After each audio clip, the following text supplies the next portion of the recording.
आज आपके सामने मैं महाभारत की पृष्ठभूमि पर लिखे गए काव्य नाटक अंधा युग, जिसके लेखक धर्मवीर भारती हैं, उनकी इस कृति पर चर्चा करना चाहता हूँ।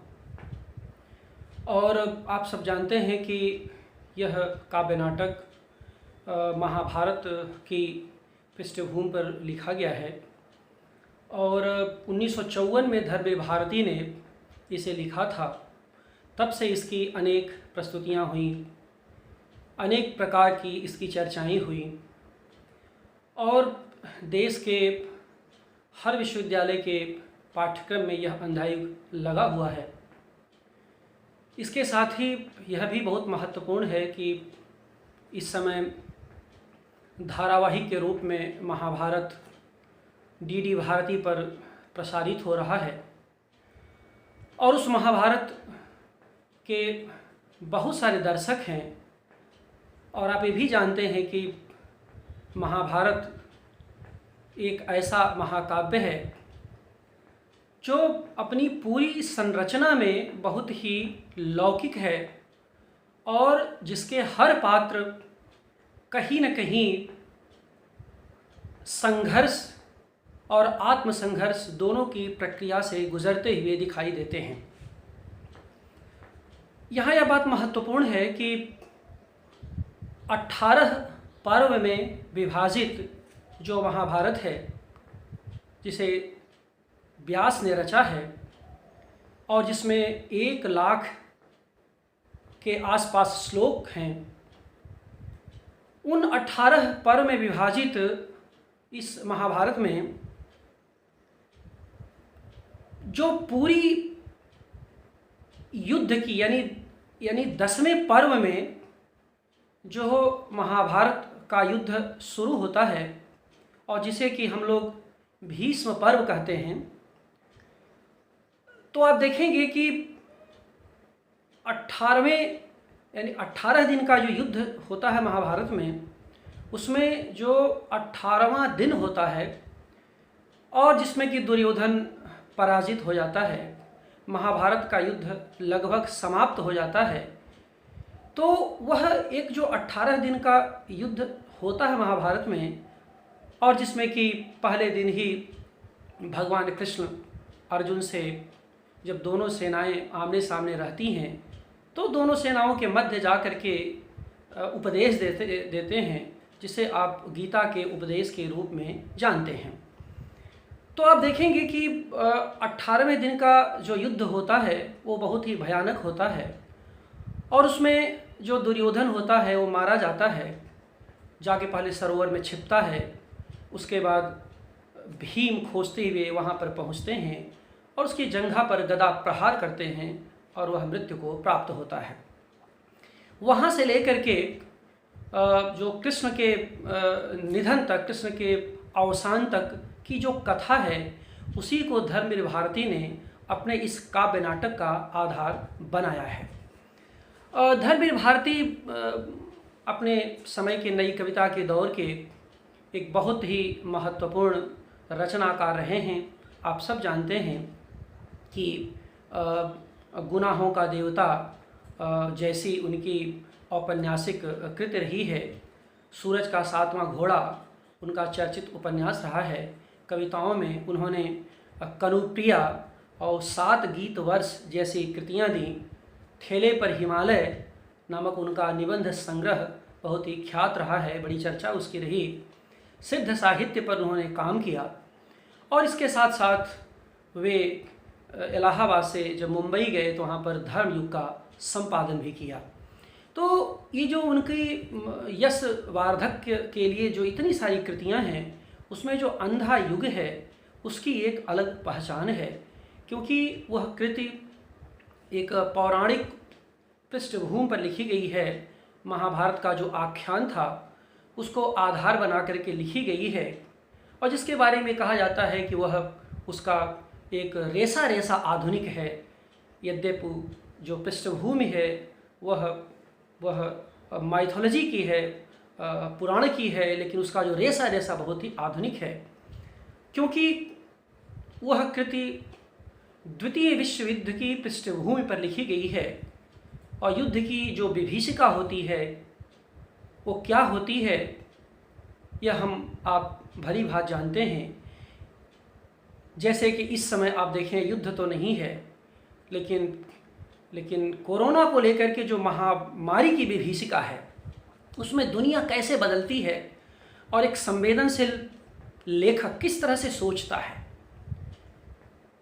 प्रभुता को लेकर के, प्रभुत्व को लेकर के, ईश्वरत्व को लेकर के, मनुष्यता को लेकर के, मनुष्य और ईश्वर के संबंधों को लेकर के, प्रकृति और मनुष्य के संबंधों को लेकर के तरह तरह के सवाल भी खड़े होते हैं और उनके जवाब भी निकाले जाते हैं।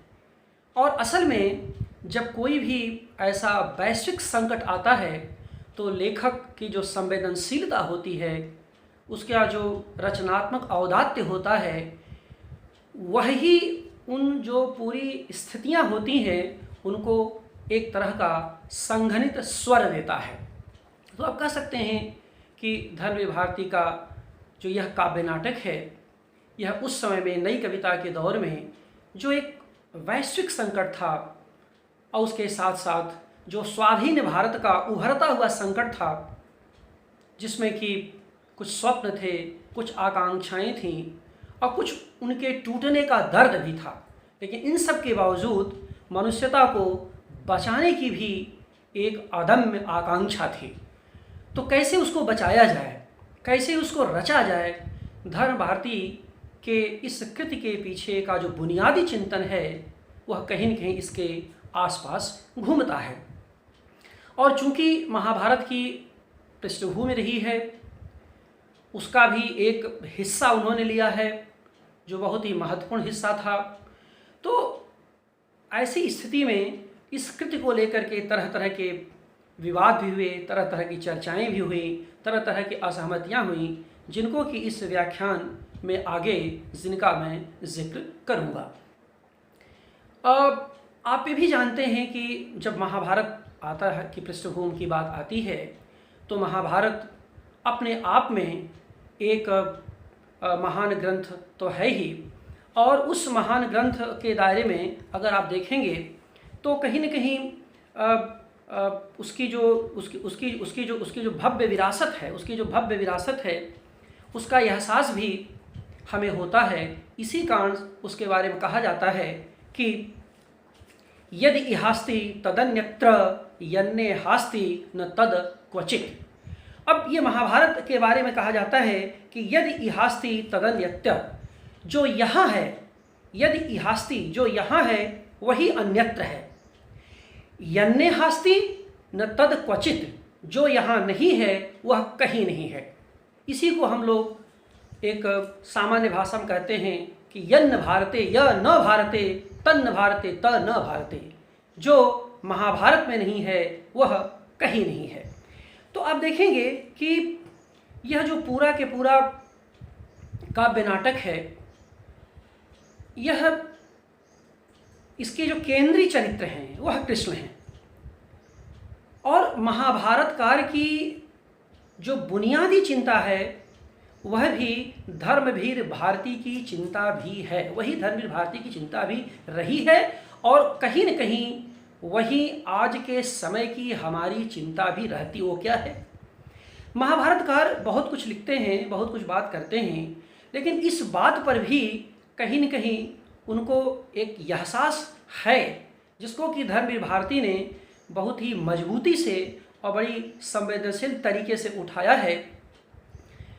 ये कि एक विचित्र सा युग था कि जिसकी संपूर्णता के केंद्र में कृष्ण आ जाते हैं।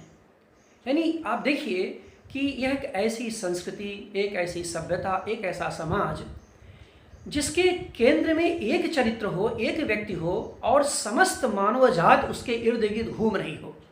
तो महाभारत के केंद्र में जो कृष्ण का चरित्र है और जिसके इर्द गिर्द पूरा महाभारत घूमता है, यही कहीं न कहीं धर्मवीर भारती को बहुत अपील करता है, बहुत आकर्षित करता है, और निश्चित रूप से धर्मवीर भारती भी इस चिंता से परेशान रहे हैं और इसको उन्होंने अपने निबंधों में व्यक्त भी किया है समय समय पर, जब वो कहते हैं कि यह एक विचित्र स्थिति है कि पूरा के पूरा जो महाभारत है वह एक व्यक्ति के केंद्र के आसपास घूमने लगे।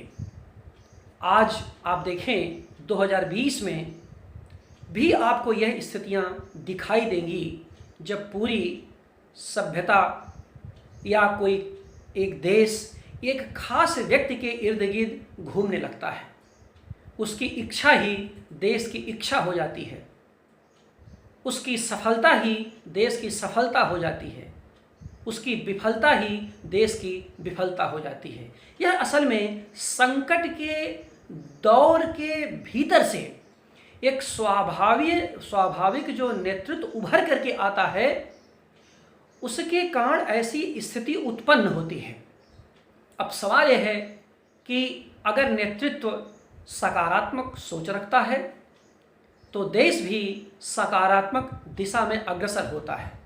अगर उसकी सोच नकारात्मक हुई या अपनी सोच में अपनी आकांक्षाओं में वो विफल रहा तो कहीं न कहीं वह जो है उसकी विफलता का भी, देश की विफलता का भी कारण बनती है। महाभारत के संकट के भीतर से कृष्ण का नेतृत्व निकला था।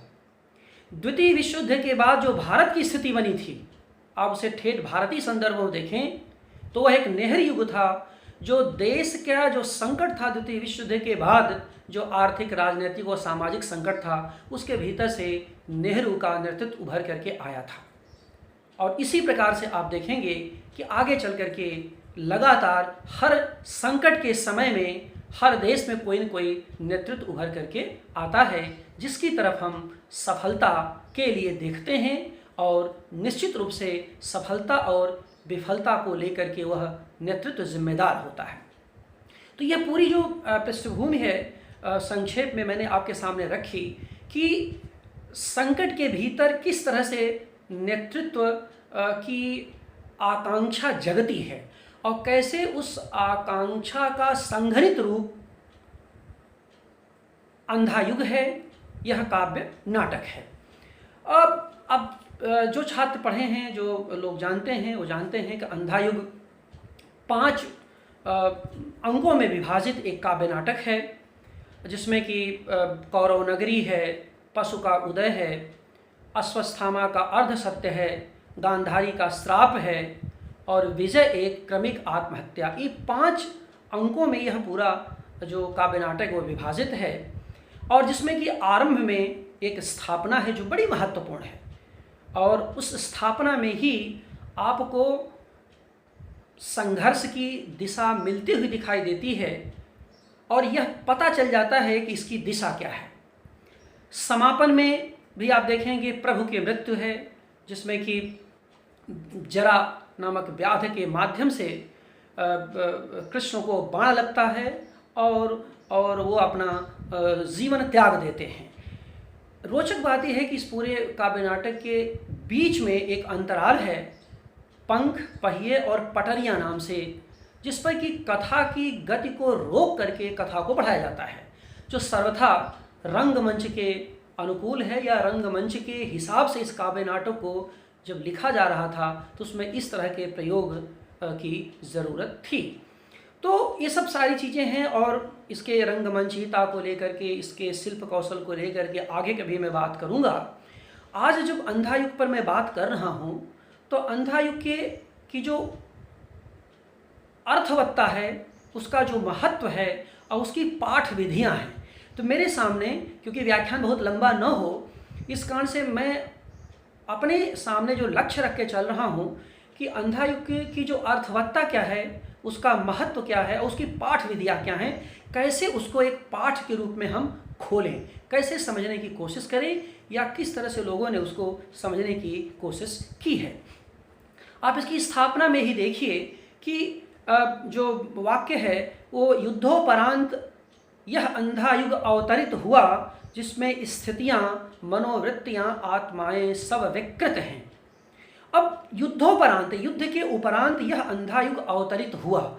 ये धर्मवीर भारती ने इस काव्य नाटक में स्पष्ट कर दिया कि युद्ध के उपरांत जो सामाजिक स्थितियां आई हैं, जो युग आया है, वह एक तरह का अंधा युग है जिसमें स्थितियां, मनोवृत्तियां, आत्माएं सब विकृत हैं।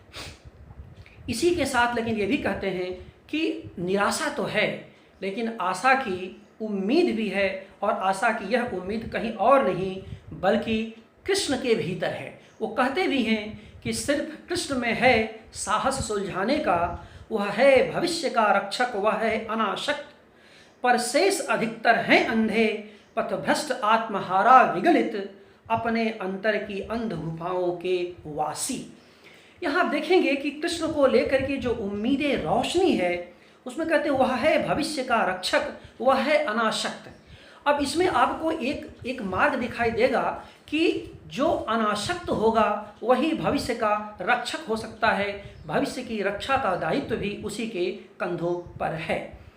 और यह भी बता देते हैं कि कृष्ण को छोड़ करके महाभारत का कोई भी चरित्र उसके अंतिम दिन तक अनासक्त नहीं हो पाया। कहीं न कहीं यह महाभारत होने का परिणाम था, उसका कारण भी था। तो आप देखेंगे कि यह जो पूरा के पूरा अंधा युग है, काव्य नाटक है, ये अनासक्त और आसक्त के बीच के संघर्ष के बीच से विकसित हुआ है। और यह कथा भी आसक्त अंधों के माध्यम से अनासक्त प्रकाश की कथा है। तो जो हम लोग कहते हैं कि जो छायावाद यानी नई कविता के पृष्ठभूमि में जो छायावादी शिल्प आया था, उसकी एक बुनियादी विशेषता ये थी, या कह सकते हैं कि भारतीय साहित्य के जो महान रचनाशीलता रही है, सृजनात्मकता रही है, उसकी एक खास विशेषता ये रही है कि सघन अंधकार के भीतर प्रकाश पुंजों की खोज का साहित्य रहा है वह।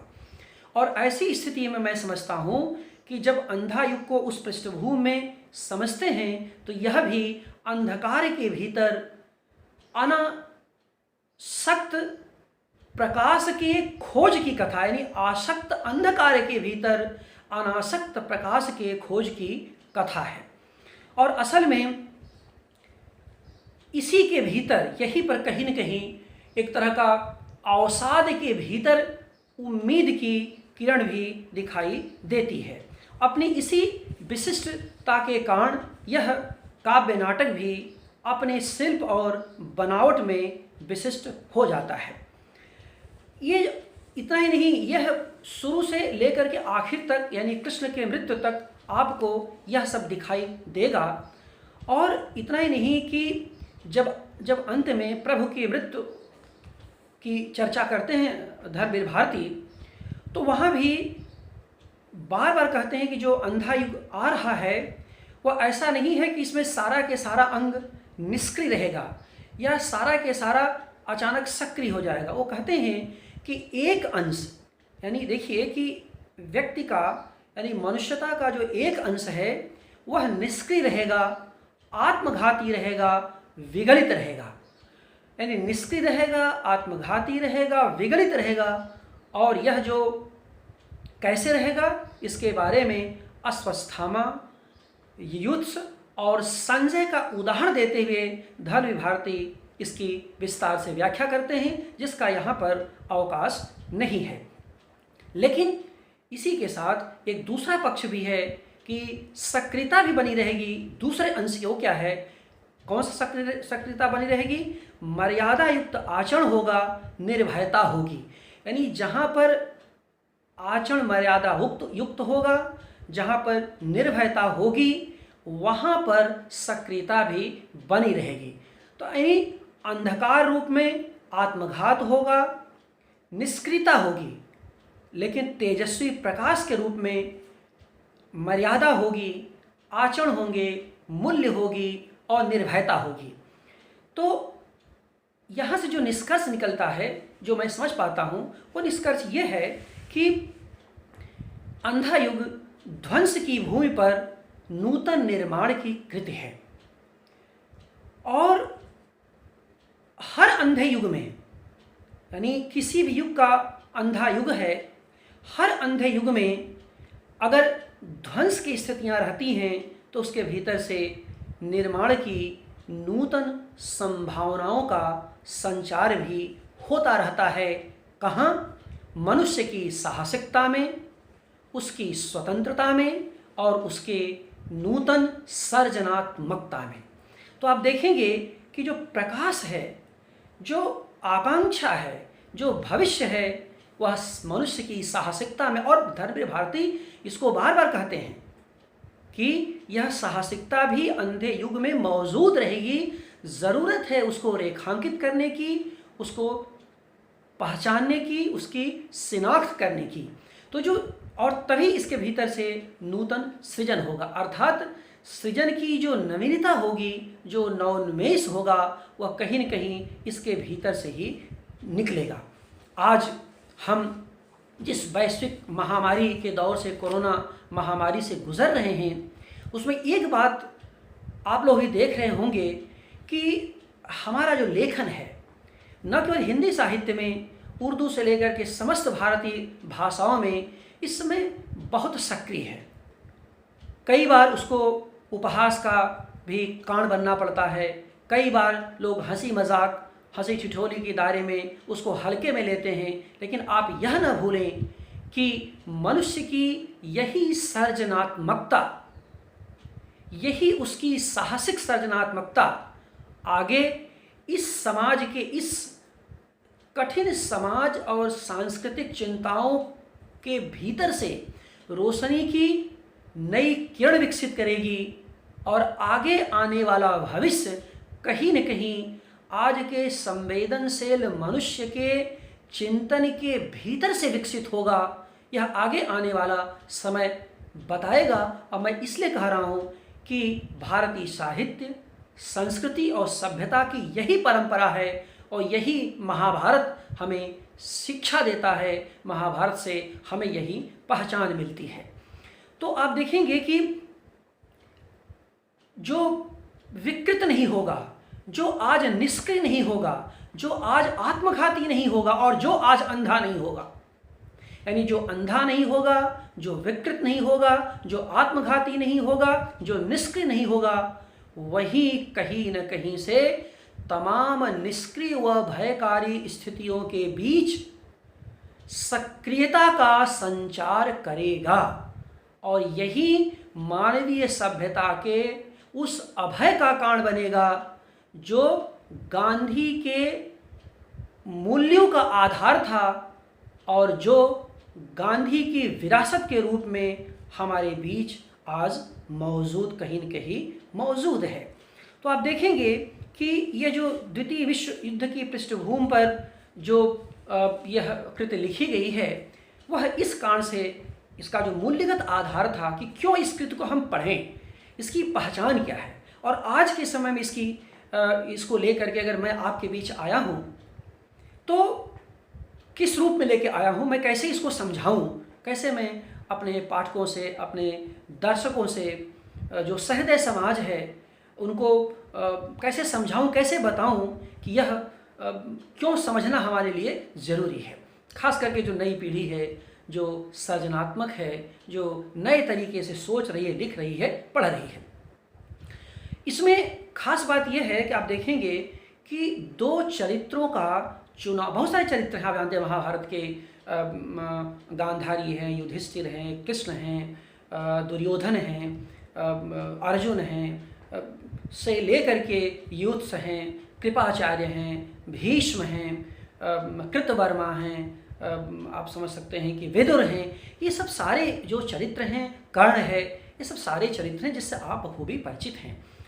इन चरित्रों के अतिरिक्त, क्योंकि यह काव्य नाटक है और एक आधुनिक भारत के मनस्वी लेखक की रचना है, तो ये खास बात है कि आखिरकार नया किस रूप में प्रयोग किया है और किस तरह से जो एक रचनाकार की जो परिकल्पना है वह कैसे इस कृति को मौलिक आयाम देती है, नहीं मौलिक बौद्धिक आयाम देती है। तो उसमें दो चरित्र हैं, एक तो प्रहरी है और दूसरा वृद्ध याचक है।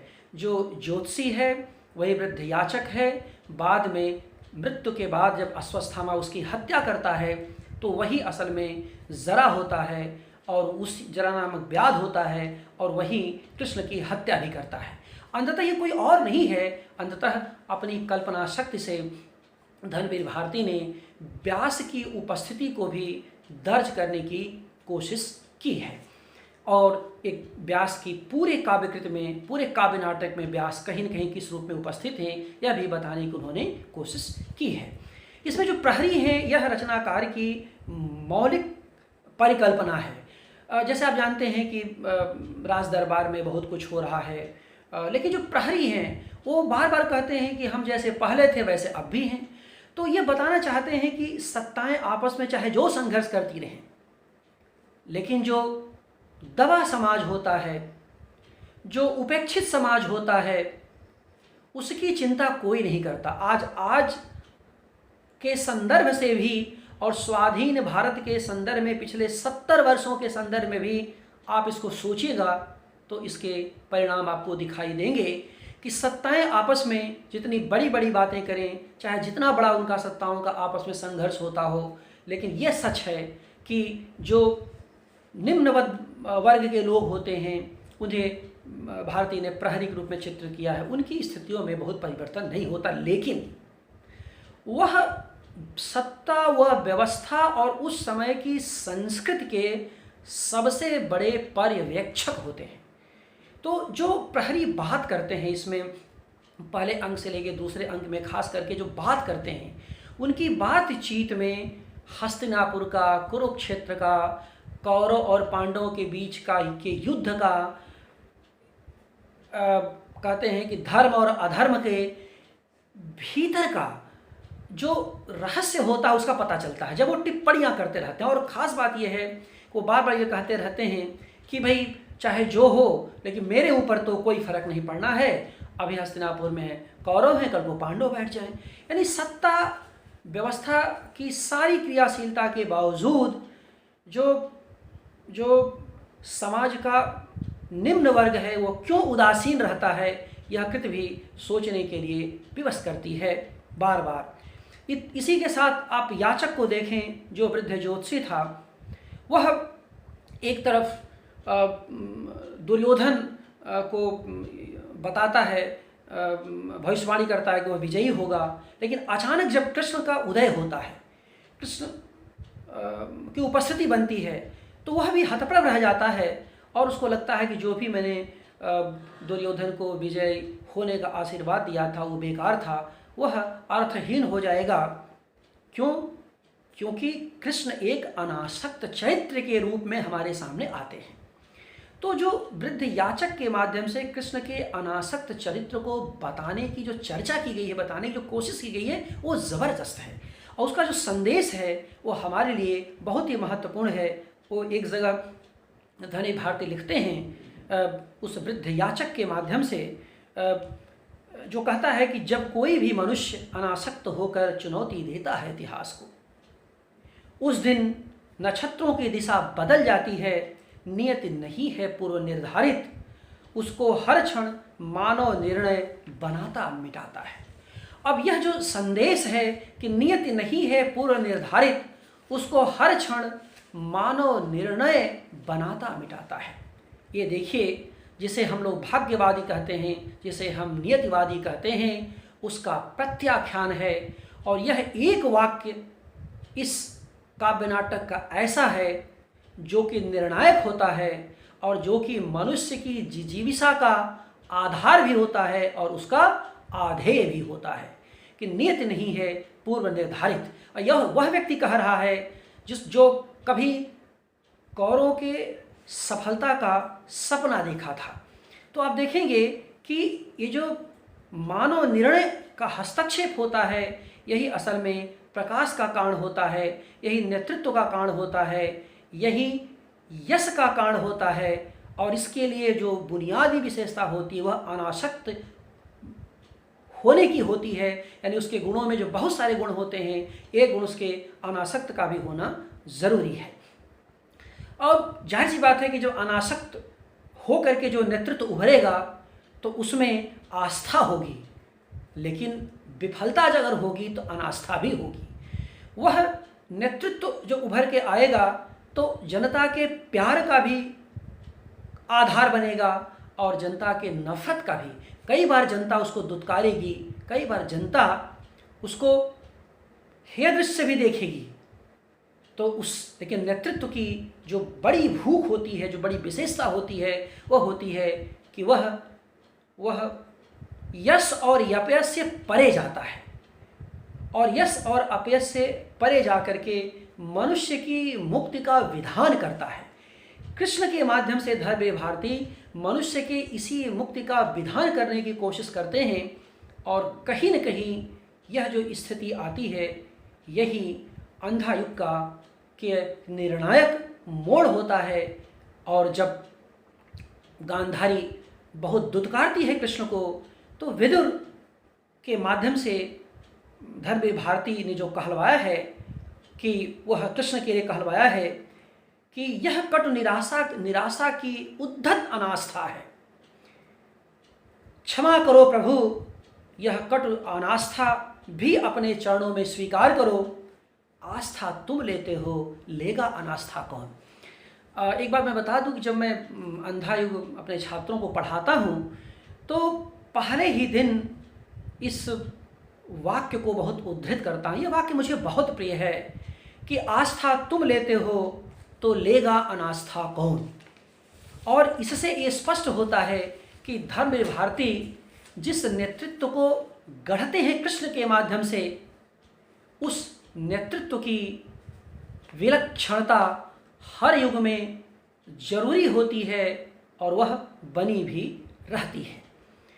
और इतना ही नहीं कि जब आगे चल कर के पशु के उदय वाले अंग में वृद्ध याचक प्रस्तुत होता है, तो वहाँ पर कुछ और भी सूत्र वाक्य देता है और कहता है कि वर्तमान से स्वतंत्र कोई भविष्य नहीं, अब भी समय है दुर्योधन, समय अब भी है, हर क्षण इतिहास बदलने का क्षण होता है। अभी देखिए कितना ही अपीलिंग, कितना ही निर्णायक वाक्य है कि हर क्षण इतिहास बदलने का क्षण होता है। और जब दुर्योधन पराजित होता है, तो अश्वत्थामा द्वारा मारे जाने के पहले जो आत्मचिंतन करता हुआ वृद्ध याचक, यानी इस वृद्ध याचक को अश्वत्थामा दबोच के मार देता है इस काव्य नाटक में। लेकिन वह जो वृद्ध याचक है, देखिए, जो स्वयं व्यास हैं, जो कवि है, जो सर्जनात्मक व्यक्ति है, वो कहता क्या है, आज इस पराजय की वेला में सिद्ध हुआ, झूठी थी सारी अनिवार्यता भविष्य की, केवल कर्म सत्य है, मानव जो कहता है उसी में निहित है भविष्य युग युग तक का।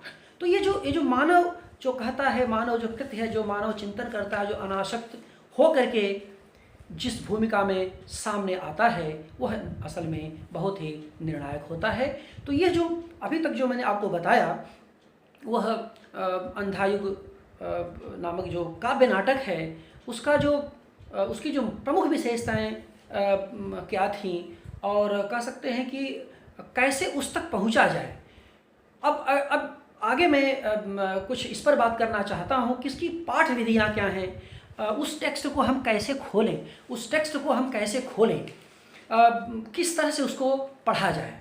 तो इसमें इसकी पढ़ने की कुछ पाठ विधियां हैं। उसकी पहली जो विधि है वो तो ये है कि यह एक फैंटेसी कथा है, जिसको मुक्तिबोध ने इसको फैंटेसी कथा कहा है। दूसरा ये है कि एक तरह का ये जो है आप कह सकते हैं कि एक मानववाद से जुड़ी हुई कृति है, जो मानववाद की पोषण करने वाली कृति है। और तीसरी जो हम इसे पढ़ सकते हैं वो एक तरह का यथार्थवादी कृति है, जो अपने समय के जो कटु यथार्थ हैं उनको अभिव्यंजित करती है। और चौथी जो पाठ विधि है, इसको अस्तित्ववादी कृति के रूप में भी पढ़ा जा सकता है, पढ़े जाने की कोशिश की गई है। अब इसमें जो सबसे जो महत्वपूर्ण है वो ये है कि मुक्तिबोध हिंदी के एक महान कवि रहे हैं, और आप जानते हैं कि अंधेरे में जैसे उनकी सशक्त रचना है, जितने अच्छे कवि उतने ही बड़े आलोचक।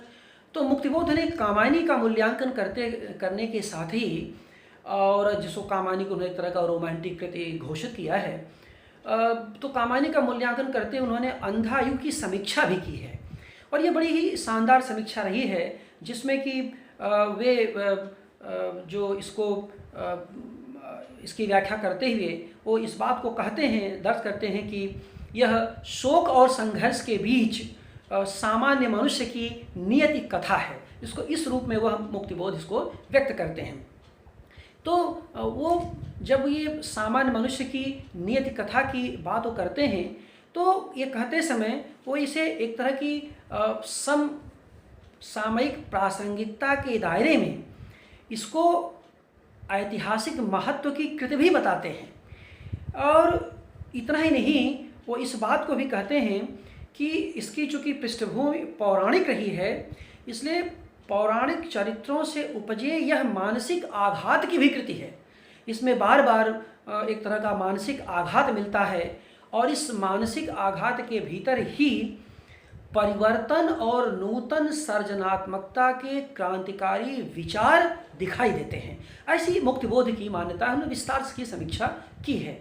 लेकिन यह सब कुछ कहते हुए वो ये कहते हैं कि यह एक तरह के फैंटेसी की कृति है।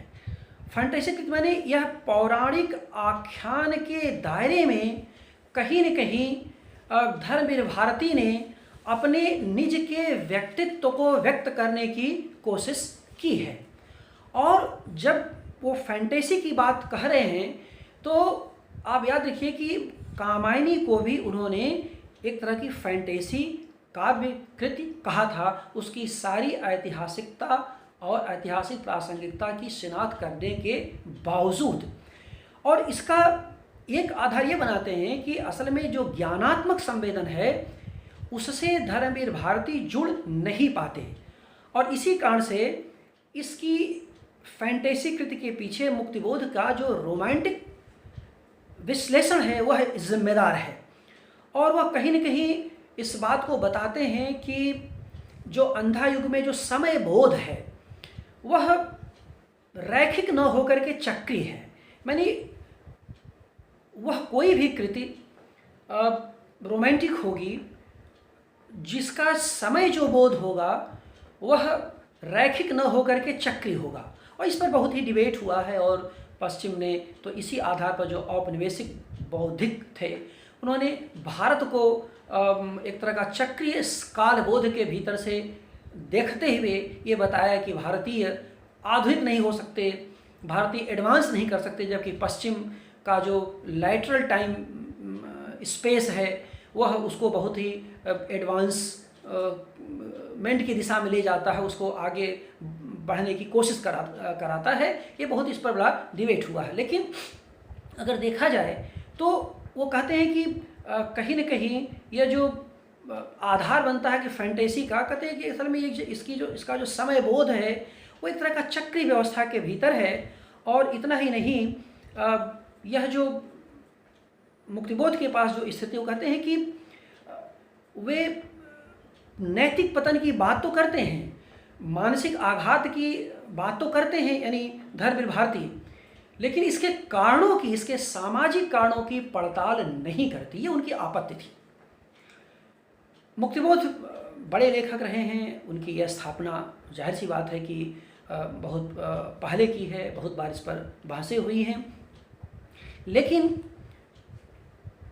जहाँ तक हम लोग देखते हैं कि अंधा युग में जो ज्ञान है, तो ज्ञान के विस्तार के साथ यह नैतिक शक्ति के संचार की कृति है, ऐसा मैं मानता हूँ। यानी यह एक तरह का ज्ञानात्मक आनंद की कृति है, जिसका मतलब ये होता है कि इसमें ज्ञान के विस्तार के साथ साथ नैतिक शक्ति का संचार होता है, और नैतिक शक्ति के संचार के दायरे में ज्ञान का विस्तार होता है। और यह इस नाते है कि यहाँ पर आणविक युद्ध से जो उपजे जो नाश की स्थितियाँ हैं, केवल उसका ही चित्रण नहीं हुआ है, बल्कि इसके भीतर से ही निर्माण के विकल्प का द्वार भी खुलता है। इस कारण से यह महज फैंटेसी काव्य कथा नहीं है, बल्कि इतिहास के भीतर अंतर्निहित मानवीय शक्ति की शिनाख्त की कृति है। इतिहास के भीतर अंतर्निहित मानवीय शक्ति के शिनाख्त की कृति है और यही कारण है कि इसका जो रेशा रेशा है वो आधुनिक है। तो ये एक पक्ष है अंधा युग को पढ़ने का। दूसरा ये है कि आस्तिक मानववाद कि जिसमें मानवीय मनोवृत्तियों का गहन अनुशीलन किया गया है, यानी चरित्रों के द्वंद्व का, चरित्रों के संघर्ष का, चरित्रों के भीतर प्रवेश करने की जो कोशिश है। और इसमें खास बात यह है कि आप देखेंगे कृष्ण से लेकर के विदुर तक कोई भी चरित्र अपनी जगह पर सुरक्षित नहीं है, अपनी जगह पर स्थिर नहीं है। यानी हर चरित्र कहीं न कहीं परेशान है, कहीं न कहीं द्वंद्वग्रस्त है। और इसके बारे में सबसे सुंदर जो वाक्य है वो विदुर के माध्यम से अंतराल में खुद धर्म भारती ने कहलवाया है कि ये जो कृष्ण हैं वो खुद ही उस निकम्मी धुरी की तरह हैं जिसके सारे पहिए उतर गए हैं और जो खुद घूम नहीं पा रही है। तो ये खास बात ये है कि और खुद संजय के लिए भारती कहते हैं कि मैं दो बड़े पहियों के बीच लगा हुआ एक निरर्थक शोभा चक्र हूँ जो बड़े पहियों के साथ घूमता तो है पर रथ को आगे बढ़ा नहीं पाता। तो ये जो मानववाद है यह तो ठीक है और ये आस्तिक मानववाद को लेकर के रामस्वरूप चतुर्वेदी ने इसकी व्याख्या की है, इस पर अपनी बात की है। लेकिन मानववाद की जो सबसे बड़ी कमजोरी होती है वह मानवीय सृजनात्मक पक्षधरता की हिमायत नहीं करता, यानी वह उस पर बहुत ध्यान नहीं देता। तो लेकिन अगर आप देखें तो मानववाद के भीतर से यह अंधा युग पक्षधरता की कृति भी है और इसी रहते यह उन्माद के भीतर उन्मेष की भी कृति है। तीसरी बात हम कह सकते हैं वो ये कि यह एक तरह की यथार्थवादी कृति है अपने समय का, यानी जो राजनीतिक यानी स्वाधीनता के बाद का जो देश था, जो भारतीय परिस्थितियाँ थीं, द्वितीय विश्व युद्ध के बाद का जो आंतरिक संघर्ष था, तो उसका जो यथार्थगत जीवन था, जो आकांक्षा और यथार्थ के बीच का द्वंद्व था, तो उसके भीतर से कहीं न कहीं यह कृति विकसित होती है। इसलिए पौराणिक पृष्ठभूमि होने के बावजूद यह अपने युग सत्य को, अपने युग यथार्थ को बताने में पूर्णतः सक्षम कृति है और इसी में यह एक तरह का अपराजेय आत्मविश्वास भी दिखाई देता है। तो ये यथार्थवाद के भीतर से अपराजेय आत्मविश्वास की भी कृति से माना जा सकता है। चौथी पाठ विधि इस रूप में है कि इसे अस्तित्ववादी कृति के रूप में भी व्याख्यायित किया गया है। और आप जानते हैं कि अस्तित्ववाद द्वितीय विश्व युद्ध की विकराल स्थितियों के भीतर से विकसित हुआ था और इसमें सार्त्र, नीत्शे, कामू अस्तित्ववाद के भीतर से ही अपने चिंतन को इन्होंने विकसित किया था। और तो आप यहाँ देखें कि इसकी जो सबसे बड़ी होती है विशेषता वो ये है तो उसका अकेलापन, मानवीय अकेलापन है, घुटन है, संत्रास है।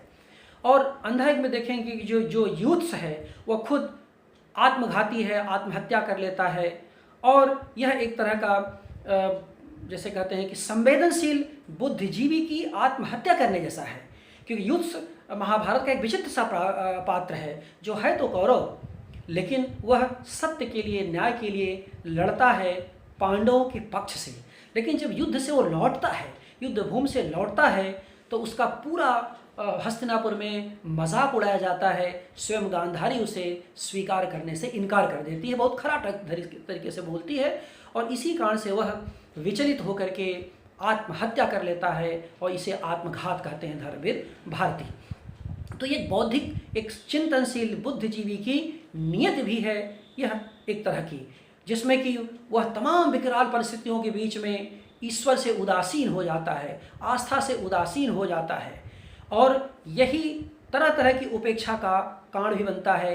इसमें देखेंगे कि स्वयं कृष्ण भी मृत्यु को प्राप्त होते हैं और एक तरह का ईश्वर के मृत्यु का भी संदेश है, जिसे नीत्शे कहता है कि ईश्वर मर गया। अस्तित्ववादी चिंतक नीत्शे का कथन ईश्वर मर गया है। लेकिन याद रखिए कि ईश्वर की इसी मृत्यु के भीतर से ही हर व्यक्ति के भीतर संभावना की शिनाख्त भी होती है और नूतन निर्माण का सृजन भी होता है। ऐसा नहीं है कि ईश्वर मनुष्य के लिए मर जाता है तो उसके नाम पर, उसके आधार पर मनुष्य भी मृत्यु को स्वीकार कर लेता, अंगीकार कर लेता है। तो यहाँ आप देखेंगे कि ये जो अंधा युग है, अंधा युग में ईश्वर के मृत्यु के उपरांत मनुष्य की सृजनात्मक संभावनाओं की तलाश, उसकी शिनाख्त होती है, उसकी दिशा में अग्रसर होने की यह कृति भी दिखाई देती है।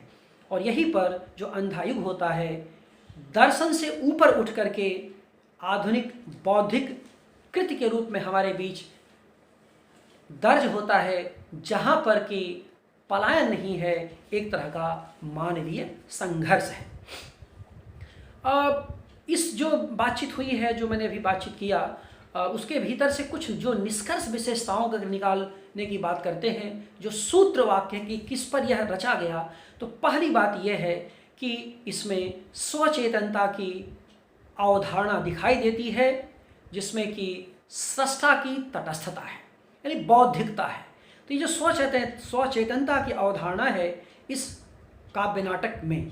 दूसरी जो सूत्रात्मकता है वह है जीवंत मानवीय स्थितियों के भीतर से फूटते हुए अंतर्द्वंद की यह कृति है। और तीसरी महत्वपूर्ण विशेषता होती है, यह एक तरह का सघन बौद्धिक आशय लिए हुए कृति है। और सघन बौद्धिकता की जब हम बात करते हैं तो जहाँ संशय है, द्वंद्व है, संघर्ष है, और इन तीनों स्थितियों के भीतर से उभरता हुआ आधुनिकता बोध है, क्योंकि आधुनिकता बोध बगैर संशय के, बगैर संघर्ष के, बगैर द्वंद्व के संभव नहीं है। तो ये जो स्वचेतनता की अवधारणा रही, जीवंत मानवीय स्थितियों से फूटते हुए अंतर्द्वंद रहे, या कि जो सघन बौद्धिकता है, यह इस कृति को आधुनिक हिंदी साहित्य की एक विशिष्ट और महत्वपूर्ण कृति के रूप में हमारे बीच दर्ज करती है, दाखिल करती है। और जब हम इसको पढ़ें और पढ़ते हुए जो हमें लगता है कि किसको कैसे समझें, तो इसके जो बहुविध आयाम हैं उन पर विस्तार से चर्चा अभी नहीं करूँगा, कहीं मौका मिलेगा फिर चर्चा करूँगा। कैसे इसको खोलें, इसके टेक्स्ट को कैसे खोलें, तो उसमें आपके लिए मैं कुछ बिंदु रख रहा हूँ, जिसको शीर्षक मान करके आप चाहें तो उस पर निबंध लिख सकते हैं, उसकी व्याख्या कर सकते हैं, उसको विस्तार दे सकते हैं। क्योंकि अगर एक एक का विस्तार दूंगा उसमें एक घंटे का समय लगेगा, और मुझे लगता है वैसे भी काफ़ी समय हो चुका है। तो लेकिन वो सूत्र ये है, पहली बात कि पौराणिक गाथा बनाम आधुनिकता बोध, इस पर आप बात कर सकते हैं। सत्य और असत्य के द्वंद्व पर बात कर सकते हैं। आस्था और अनास्था के द्वंद्व पर बात कर सकते हैं। राजनीतिक और आणविक चिंताओं के पारस्परिक द्वंद्व पर बात कर सकते हैं। और कर्म सिद्धांत की प्रतिष्ठा पर भी आप अपनी बात कर सकते हैं। मतलब ये जो इसकी मुख्य विशेषताओं के साथ साथ जो और विशेषताएं हैं जिन पर विस्तार से चर्चा करने का अवसर मेरे पास नहीं है, लेकिन अगर आप चाहें तो इसके एक एक सूत्रों को खोल करके आप लंबा उस पर टेक्स्ट के सहारे विश्लेषण कर सकते हैं, और कुछ भी आप अपने अध्ययन से इसको जोड़ सकते हैं। और आप जब पाठ करेंगे, जब उसका अध्ययन करेंगे, तो निश्चित रूप से आपको बहुत सारी नई चीज़ें भी आपको उसमें से दिखाई देगी। अब इसके बाद में अंत में जो एक बात है कि कई लोग इसको गीत नाटक कहते हैं, कई लोग काव्य नाटक कहते हैं, कई लोग इसको नाट्य कृति कहते हैं, नाट्य काव्य कहते हैं। असल में यह है तो काव्य नाटक ही, और काव्य नाटक है और जिसमें कि काव्य भी है और नाटक भी है। लेकिन कविता और नाटक दोनों को मिला देने से काव्य नाटक बन जाता है, यह संभव नहीं है। यानी काव्य की सर्वोत्तम विशेषताएं भी इसमें मौजूद हैं और नाटक की सर्वोत्तम विशेषताएं भी इसमें मौजूद हैं। काव्य की जो शब्दार्थ विषयक जो वक्रता मूलक अर्थ संबंध होते हैं, वह इसमें इस कृति को विशिष्टता बोध से भर देते हैं। जिसमें कि हम लोग कहते हैं कि काव्य के लिए जो शब्दार्थ होता है, शब्दार्थ के भीतर कुंतक के शब्दों में जो परस्पर स्पर्धाधिरोही चारुता होती है, तो वो जो काव्य के भीतर जो शब्दार्थ विषयक स्पर्धाधिरोही चारुता इस कृति में दिखाई देती है, वह इसको एक सुंदर काव्य के रूप में हमारे बीच उपस्थित करती है। और अगर आप नाट्य के रूप में देखें तो जिसे हम लोग कहते हैं कि अर्थ क्रियोपेतम काव्यम, तो अर्थ और क्रियाओं के संयुक्त स्थितियों से जो नाटक बनता है, जो उन्नत नाटक बनता है, वह भी इसमें हमारे सामने दिखाई देता है, जिसमें कि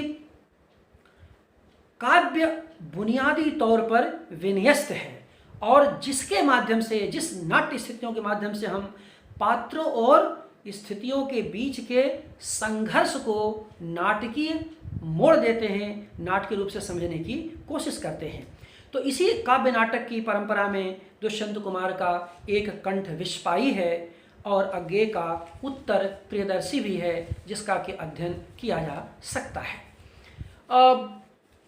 तो ये कुछ बातें थी जो मैंने आपके सामने रखी और निष्कर्ष रूप में मैं ये बात कह सकता हूँ कि जिस समय मैं अंधा युग पर चर्चा कर रहा हूँ, जैसा मैंने आपसे शुरू से कहा कि मुझे इस समय महाभारत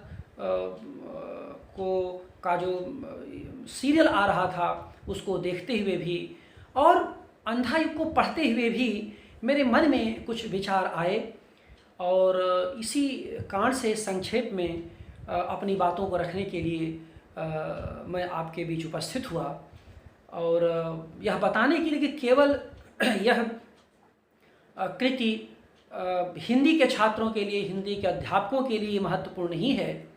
कोई भी इस धरती का पढ़ा लिखा मनुष्य जो हिंदी पढ़ लिख सकता है, अगर इस कृति को पढ़े, इसके पात्रों के विविध स्थितियों से, संघर्ष से गुजरे, तो वह खुद कहीं न कहीं अपने को, अपने समाज को, अपनी संस्कृति को करीब से गुजरता हुआ पाएगा। इसमें न केवल सांस्कृतिक और सभ्यतागत विमर्श हैं, बल्कि अपने समय का जो राजनैतिक स्थितियां होती हैं उनको भी आप इसको पढ़ते समय इसको डिकोड कर सकते हैं। जैसा मैंने शुरू में कहा कि कोरोना के भीतर से आज एक विराट विकराल वैश्विक संकट उपस्थित हुआ है। ऐसे समय में लेखकों और कलाकारों का एक बड़ा दायित्व भी हो जाता है, ठीक वैसे ही जैसे कि स्वाधीनता के बाद, द्वितीय विश्व युद्ध के बाद की विकसित स्थितियों में हुआ था। ऐसे में सबसे बड़ी बात हमारे सामने ये है कि हम अपने व्यक्तित्व की रक्षा कैसे करें। मैं हंसी मजाक में इस समय जो मित्रों से बातचीत होती मैं कहता रहता हूँ कि आर्थिक मंदी से तो सरकार निपट लेगी, लेकिन अगर बौद्धिक मंदी का संकट आया तो उससे हम कैसे निपटेंगे, एक संवेदनशील बुद्धिजीवी और नागरिक के नाते हम कैसे निपटेंगे। इसलिए बौद्धिक मंदी से बचाए रखना आज के बुद्धिजीवी का सबसे बड़ा दायित्व है और यह केवल उसका व्यक्तिगत दायित्व ही नहीं है बल्कि उसका सामाजिक दायित्व भी है। और जब हम अंधा युग को पढ़ते हैं, हम आपके सामने कुछ बात करने आए हैं, तो यह सवाल भी लेके आए हैं कि अपने व्यक्तित्व की रक्षा का दायित्व आज हमारे ऊपर सबसे अधिक है। और जब व्यक्तित्व की रक्षा के दायित्व की बात करते हैं तो उसका आधार सिर्फ इतना है कि इसी के भीतर से नए मूल्यों के विकसित होने की संभावना भी विकसित होगी। यानी अगर व्यक्तित्व की रक्षा हुई तो अनिवार्यतः नए मूल्य भी विकसित होंगे। अंधा युग से बातचीत करते हुए जो मुझे लगा एक निष्कर्ष रूप में, वह एक बात ये रही जो मैं आपके साथ साझा करना चाहता हूँ। दूसरी बात, जैसा मैंने कहा कि यह एक तरह से कृति संघर्ष की विपरीत स्थितियों में भी संघर्ष की प्रेरणा देती है। यह जो है, इसका जो ज्ञान रूप है, इसका जो पौराणिक ज्ञानात्मक रूप है, वह हमारे आनंद को विस्तार देता है और बदले में जो हम आनंद पाते हैं वह कहीं न कहीं इस ज्ञान की तरफ हमारे रुझान को ले जाता है, हमें आगे बढ़ने के लिए प्रेरित करता है। तो एक तरह का मैं कह सकता हूँ कि यह ज्ञानात्मक आनंद की कृति है और इसी नाते इसमें वह रमणीयता है जो एक तरफ काव्यात्मक है तो दूसरी तरफ नाट्यधर्मी है और इसी के साथ एक चिंतनशील रमणीयता है, गतिशील रमणीयता है, जिसमें कि आनंद और उल्लास के साथ साथ वेदना के लिए भी जगह है। और इसी नाते मैं इसे ज्ञानात्मक आनंद कहता हूँ कि दोनों के केंद्र में पंडित राज जगन्नाथ की वह रमणीयता है जो एक तरफ आनंद के द्वार भी खोलती है, उसकी जगह भी बनाती है, और दूसरी तरफ कहीं न कहीं से अवसाद के लिए भी, अवसाद पर चिंतन करने के लिए भी हमारा द्वार खुला रखती है। लेकिन यह भी सच है कि अवसाद के भीतर से ही एक तरह का उम्मीद की किरण फूटती हुई दिखाई देती है। अंधकार के भीतर से ही प्रकाश का पुंज दिखाई देता है। और मैं समझता हूँ कि अंधा युग जो महाभारत की पृष्ठभूमि पर लिखा गया है, जिसे धर्मवीर भारती ने 1954 में लिखा, वह आज भी हमारे लिए बहुत प्रासंगिक है, क्योंकि हम हर क्षण एक अंधे युग से गुजर रहे हैं। हर क्षण एक अंधकार हमारे भीतर गहराता जा रहा है, लेकिन उसी अंधकार के भीतर से हमें प्रकाश की साधना करनी है, उम्मीद की किरण की साधना करनी है। और इसके लिए दुनिया में शब्द के अलावा कुछ भी सार्थक नहीं है। इस नाते शब्द की पवित्र सत्ता के दायरे में जब हम बातचीत करते हैं, जब हम चिंतन करते हैं, अपनी कल्पनाशीलता के दायरे में सोचते हैं एक नागरिक के नाते, एक नागरिक धर्म के नाते, तो यह कृति हमें आज भी प्रासंगिक लगती है और बहुत ही मूल्यवान लगती है। आप सबने सुना, आप सबको बहुत बहुत धन्यवाद।